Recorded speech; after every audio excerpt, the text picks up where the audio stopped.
Hello once again guys, this is Aditya and इसमें हम discuss करेंगे दो साइकोलॉजिस्ट को, ठीक है, एरिक फ्रॉम और एरिक एरिक्सन।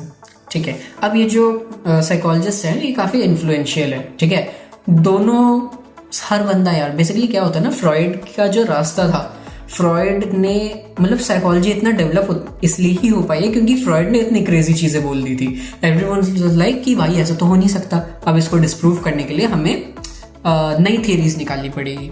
ठीक है, तो Freud was kind of the bad guy जिसकी वजह से इन सब ने अपनी सेंसिबल थियरीज को निकाला है।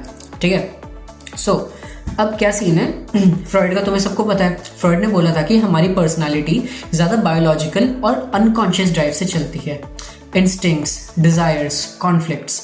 लेकिन इन दोनों ने कहा कि अरे भाई सिर्फ इंसान बायोलॉजिकल मशीन थोड़ी ना है, उसका सोशल एनवायरनमेंट, रिलेशनशिप्स, उसका खुद का कॉन्सेप्ट, खुद का सेंस ऑफ सेल्फ भी तो उतना ही इंपॉर्टेंट है। अब सबसे पहले आया एरिक फ्रॉम का ह्यूमन कंसर्न्स। देखिए, फ्रॉम का कहना था कि हम इंसान बेसिकली सोशल बीइंग्स हैं, मतलब हमारी साइकोलॉजी को समझना हो तो हमारे रिलेशनशिप्स को समझना पड़ेगा, वो हमारे इंटीग्रल पार्ट है। ठीक है, हम कैसे दूसरों से जुड़ते हैं, हम सोसाइटी के साथ कैसे इंटरेक्ट करते हैं, ये सब। फ्रॉम बोलता था कि इंसान के अंदर एक बेसिक डिजायर होता है, फ्रीडम की डिजायर, और जब हम फ्री होते हैं तब हम अपने आप को ग्रो कर सकते हैं, अपने पोटेंशियल्स को रियलाइज कर सकते हैं, राइट। पर ये जो फ्रीडम होता है ये कोई रैंडम आज़ादी नहीं है, इसके साथ साथ हम जस्टिस और ट्रुथ इसके लिए भी स्ट्राइव करते हैं। फ्रॉम ने एक और बड़ी बात बोली कि हमारे कैरेक्टर ट्रेट्स या पर्सनालिटी, ठीक है, इनका डेवलपमेंट कैसे होता है, ये भी बात करी उसने। सिंपल ये है कि ये बनता है आपके एक्सपीरियंसेस के थ्रू, जो हम दूसरे लोगों के साथ जीते हैं, उनके साथ एक्सपीरियंस करते हैं। मतलब तुम्हारा जो बिहेवियर है, तुम्हारा कॉन्फिडेंस, तुम्हारा प्यार दिखाने का तरीका, लव लैंग्वेज, सब इस बात का रिजल्ट है कि तुम्हारी फैमिली, दोस्त और सोसाइटी तुम्हारे साथ कैसे इंटरेक्ट करते हैं। और ये भी इंटरेस्टिंग है कि फ्रॉम के हिसाब से कल्चर और पर्सनैलिटी एक दूसरे को शेप करते हैं। सोसाइटी का मोड ऑफ एग्जिस्टेंस कल्चर को बनाता है और उस सोसाइटी के लोग, उनके डोमिनेंट कैरेक्टर के ट्रेट्स वापस से ही आपके सोशल प्रोसेसेस और कल्चर को मॉडिफाई करते हैं। अब फ्रॉम के काम की सबसे पॉजिटिव बात यह थी कि इसने पर्सनालिटी डेवलपमेंट में पॉजिटिव इमोशंस जैसे कि टेंडरनेस, सॉफ्टनेस, लव, केयर, इन सब की वैल्यू को हाईलाइट किया। मतलब उसका फोकस सिर्फ प्रॉब्लम्स या कॉन्फ्लिक्ट्स पे नहीं रहा, बल्कि ये दिखाने पे था कि इंसान की अच्छी क्वालिटीज उसे एक हेल्दी, फुलफिल्ड इंसान बना सकती हैं। आप खुद सोच के देख लो, जब आप किसी को जेन्युइनली प्यार करते हो, किसी के साथ जेन्युइनली बॉन्डेड हो, या किसी की हेल्प करते हो बिना एक्सपेक्टेशंस के, अनकंडीशनली, तो तुम्हारे अंदर भी एक सेंस ऑफ ना ग्रोथ आती है। यही ग्रोथ फ्रॉम का मेन पॉइंट था। Then we have got Eric Erikson का सर्च फॉर आइडेंटिटी।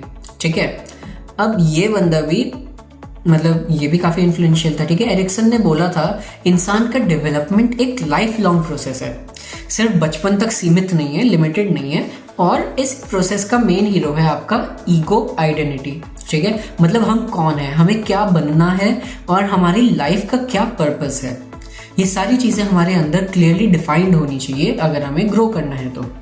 इसने एक टर्म दिया एरिक्सन ने जो बहुत ही ज़्यादा अप्लाई होने लगा, फेमस हो गया, आइडेंटिटी क्राइसिस। ठीक है, स्पेशली एडोलेसेंस में, मतलब टीनेज जो फेज होता है ना तुम्हारा, तुम सोचो जब तुम स्कूल में थे, ठीक है, स्कूल में तो हाँ, जब तुम स्कूल में हो और तुम्हें समझ नहीं आता कि तुम्हारा फ्यूचर क्या होगा, कौन सा करियर चूज करना है, तुम्हारी असलियत क्या है, जेन्युइन मतलब तुम्हारा एक्चुअल फॉर्म क्या है, तो कंफ्यूज होगे। ठीक है, वही तुम्हारा आइडेंटिटी क्राइसिस होता है।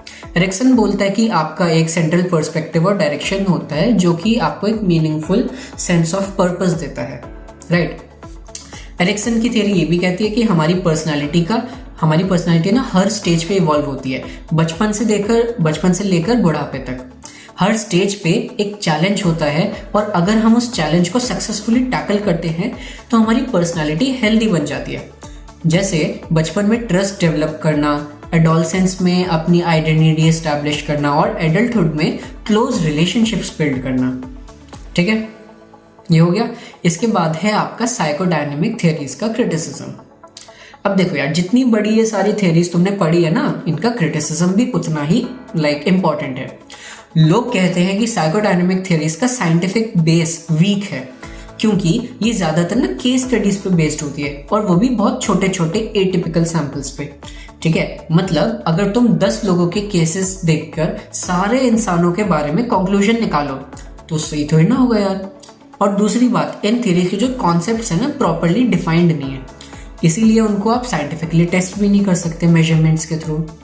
और हाँ, ये भी है कि फ्रॉइड की बात करें तो लोग कहते हैं कि उसने पर्सनालिटी डेवलपमेंट में मेल्स को प्रोटोटाइप माना, मतलब उसने जो थियरीज बनाई वो मोस्टली लड़कों के एक्सपीरियंस के हिसाब से थी, और ऑफ कोर्स उसने फीमेल्स के यूनिक पर्सपेक्टिव्स को बिल्कुल तवज्जो नहीं दी, इग्नोर कर दिया।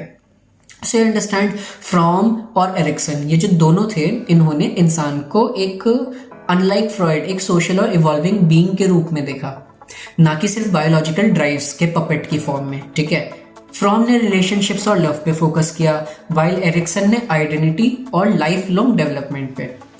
दोनों की थियरीज आज भी साइकोलॉजी में बहुत इंपॉर्टेंट है, क्योंकि ये हमें समझाती हैं कि हम अपनी लाइफ के हर स्टेज में कैसे ग्रो करते हैं और कैसे अपनी रिलेशनशिप्स और अपनी लाइफ में पर्पस को फाइंड करते हैं, अपनी लाइफ को शेप करते हैं, right. So that was all for this part, I will see you in the next one. Like subscribe कर देना, and that's all, take care यार, बाय बाय।